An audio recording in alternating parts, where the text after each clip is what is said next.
Hey guys, it's Eric here at Farpoint Mowers and More. Check out the Electric Riding Mower, the Easy Go.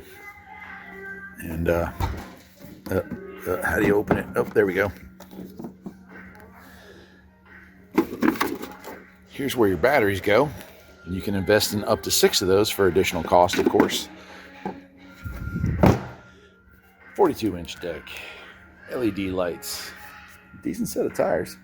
It says it mows for 1.5 acres, but I imagine that is with all 6 batteries installed. It does look like it has a place for a canopy over the top, which is nice.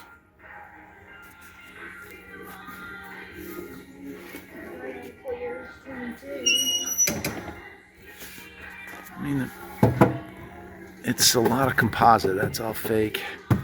That's fake. None of that's metal. That's also fake. It does look like it has a nice dashboard. And we have drive and reverse controls there. PTO engage. And it looks like a parking brake. We'll say, and maybe it's not set up right, but that is some sloppy steering for $4,000. And that's what they want.